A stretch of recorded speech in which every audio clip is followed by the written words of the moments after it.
What is going on, everyone? Welcome back to another post game here on Mets Central. And the Mets take care of business, winning game one over the Milwaukee Brewers 8-4, a crucial game one victory. As they showed the graphic on ESPN, 14 out of the 16 teams that have won game one typically advance to the division series. So a pivotal game one victory for the Mets, and now they got to just win one more within the next two games if it needs that, or of course they could just win one outright tomorrow and then advance to the division series.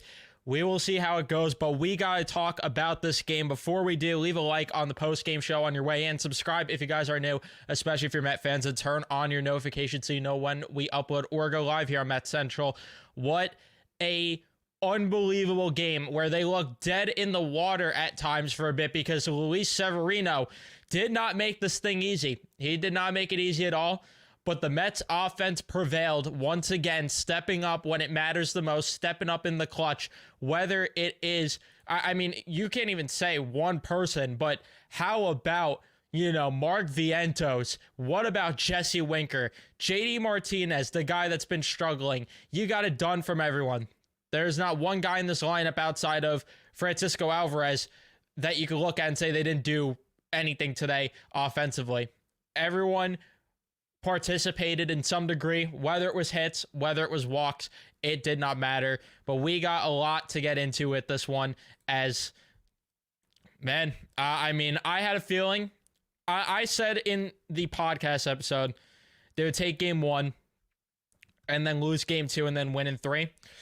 Tell you right now, a game like tonight may just change the vibe a bit of how I feel. It might just change the vibe because the Mets went in there and they just absolutely handled business against a team that my biggest fear was that they weren't going to be able to pounce on the opportunity of, get on Freddie Peralta. I didn't think they were going to be able to do that. I thought that they were going to struggle a little bit against him, but they got him out in the fourth inning, and I was like, all right, the Brewers bullpen though is good, but the Mets, man, this team right now just keeps on fighting, and they found a way to fight against a strong Brewers bullpen. Let's talk about the game though, inning by inning. In the first inning, the Mets go down in order 1-2-3. We go to the bottom of the first. Bryce Terang with a double, Jackson Chourio with a single, and then Contreras with a single.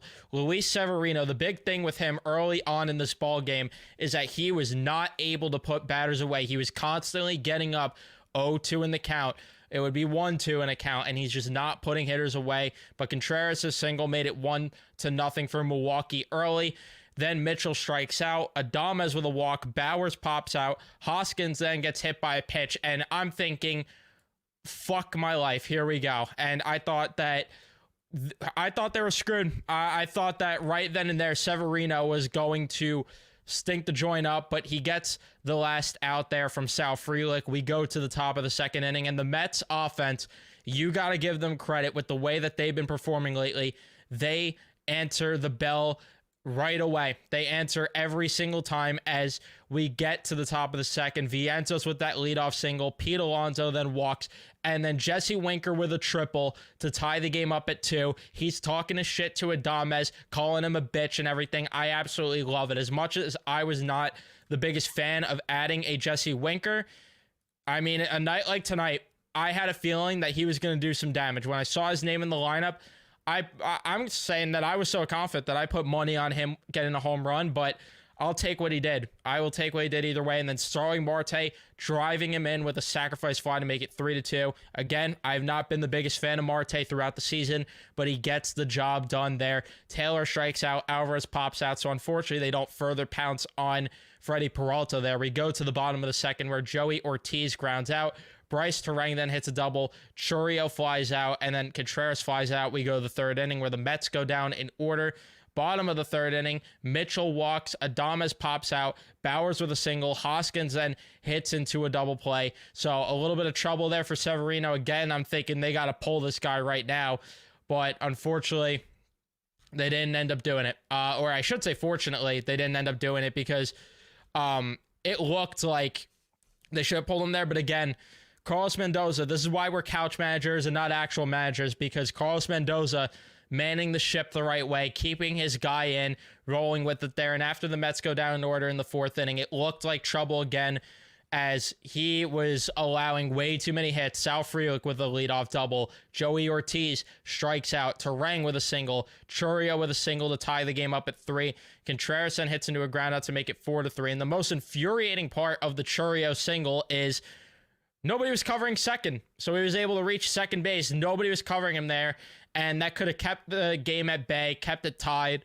But Adames then would walk. Bowers pops out. Hoskins gets hit by a pitch. That makes it 2-0. And then Frelick grounds out. We go to the second inning where the second inning. I accidentally scrolled back here. We go to the 5th inning, rather, where the Mets answer yet again. Marte flies out. Taylor, though, with a double as the Marte one almost left the ballpark. Taylor, though, of course, Chourio doesn't make that. And I'm like, great. Of course, that one, the one that wasn't going to leave the ballpark, he ends up messing up there. Alvarez flies out. Lindor walks, and then Iglesias with a single to tie the game up at 4 as he beats it out at first base, sliding head first in the first, which I didn't know if he was going to beat that one out at first, but he does it. Ashby comes in the pitch for the Brewers. Nimmo with a single, and then Vientos with a RBI single, bringing in a pair. 6-4 Mets. A wild pitch would advance the runners. Then they intentionally walk at Alonso. And then JD Martinez comes up the pitch hit. And the guy that everyone's been ripping on, JD Martinez, how about him getting a knock, bringing in some runs to make it 8-4? And all of a sudden, the Mets have a comfortable lead. And you could say, all right, Severino could go an extra inning. And at that point, I'm like, all right, that's fine. Give Severino the extra inning. I'm cool with that. Because now you have a commanding lead, and it's to the point where if things get out of hand, you could pull him after a few batters. Marte walks, Taylor lines out. We go to the 5th inning, where he does get a 1-2-3 inning at the very least. So some positive stuff from Severino. Top of the 6th inning, Mets go down in order. The bottom of the 6th, though, the Brewers go down in order, and that ended up being it for Luis Severino. And I will take that. I said in the podcast, sign me up for 6 innings. I don't care how it's done, as long as the Mets win and they get 6 from him. Sign me the hell up. And they got 6 from him. And I definitely will take that, considering how ugly it was throughout the way. He didn't allow a lot of hard contact, which is what's weird about this start for Severino. But he still, of course, struggled a bit because he couldn't put hitters away. And honestly, if he didn't struggle with that, you were probably looking at an outing where he goes 7 or 8 innings. But unfortunately, that did not end up being the case. But you take the 6 you get. And then the Brewers go to Savali, which was interesting because that's a guy that I thought maybe would start for the Brewers in this series, but doesn't look like that's going to be the case, as back-to-back lineouts from Nimmo and Vientos. Alonso walks, Martinez strikes out. We go to the bottom of the 7th, where a 1-2-3 inning for Jose Budo, getting a strikeout in there. We go to the 8th. The Mets go down in order. The bottom of the 8th, another 1-2-3 inning for Jose Budo, firing me up, getting 2 strikeouts. Love what we saw from Jose Budo tonight. Unfortunately, that probably takes him out of commission for tomorrow's game, but you know, you had to win the game in front of you. You had to win the game in front of you, and that's what's most important.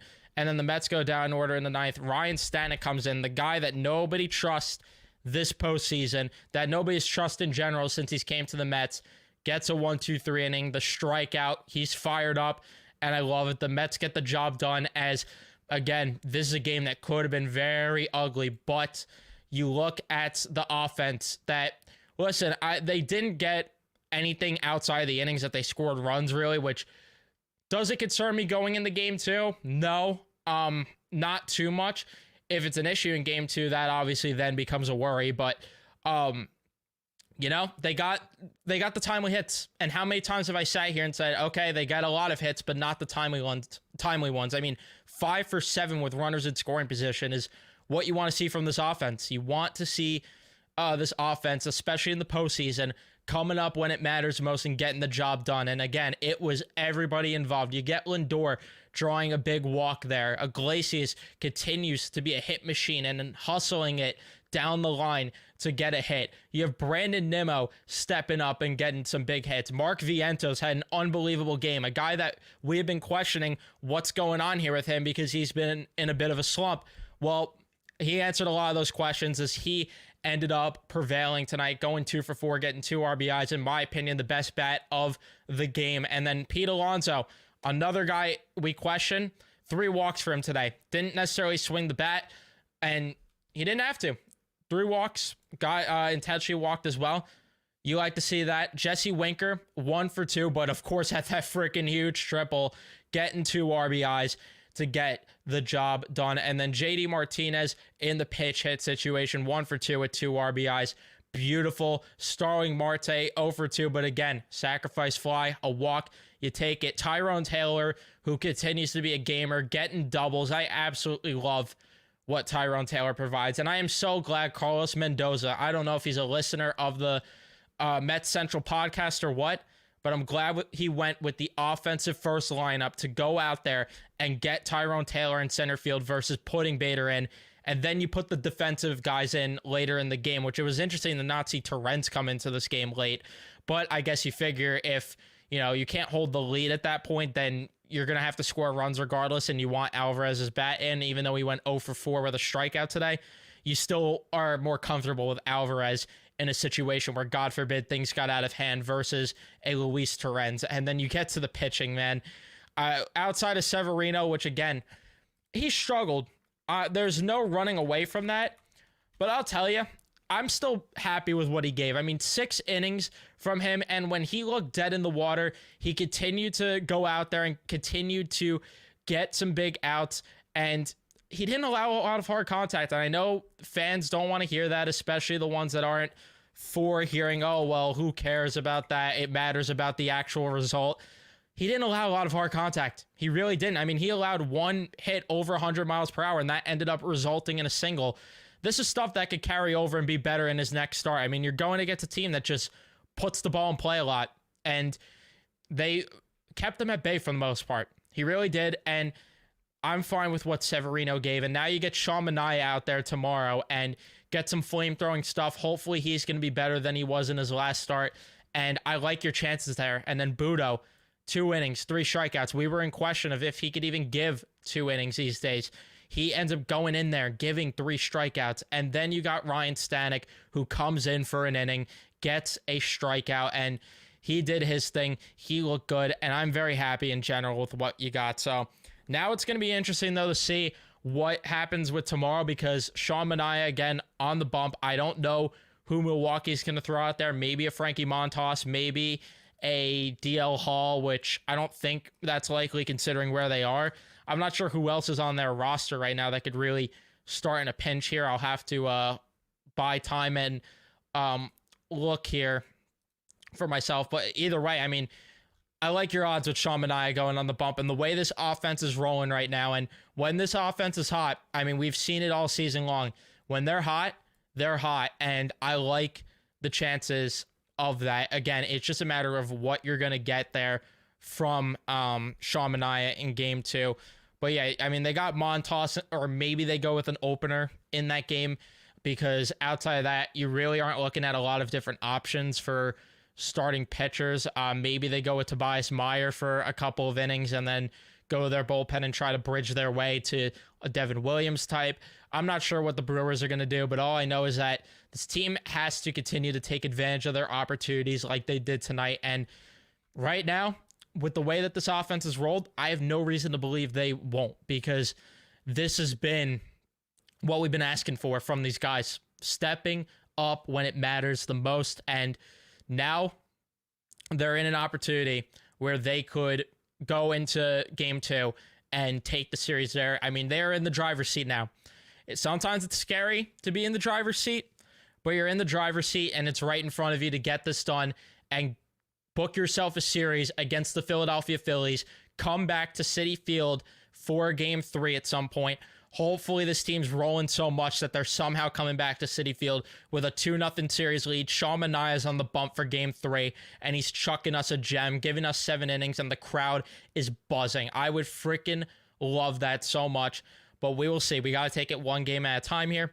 I don't want to get too ahead of myself here, but I like our odds. I like our odds a lot right now, and usually as a Met fan, I don't say that, and it's nice to be able to say that right now. And man, It's just crazy times. It is just crazy times. But the Mets get the job done. They go into game 2 with a 1-0 series lead.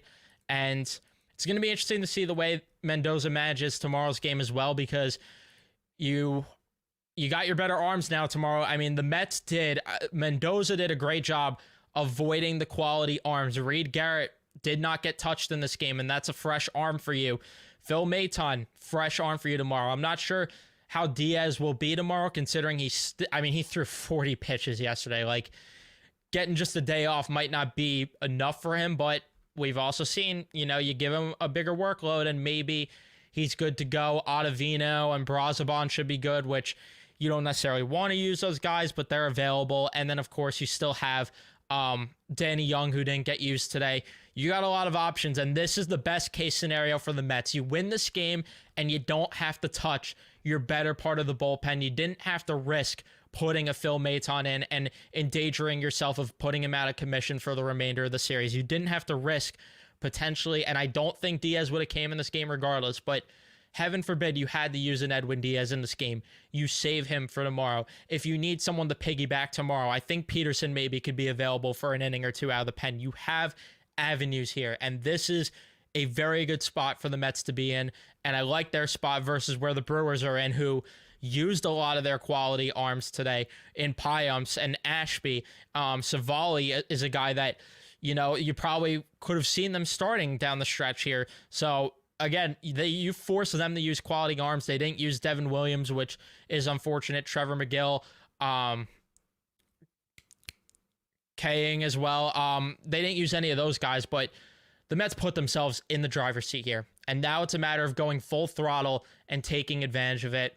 But yeah, I don't really have much else to add. So I am going to wrap this up here after a game 2 or a game 1 victory. Game 2 tomorrow is at 8:30, I believe, or might be 7 something.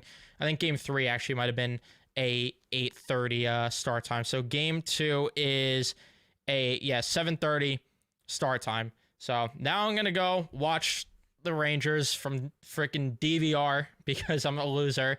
But yeah, let's hope that they could get the job done tomorrow. Thank you guys so much for watching. Don't forget to leave a like and subscribe, and I'll see you guys in the next one.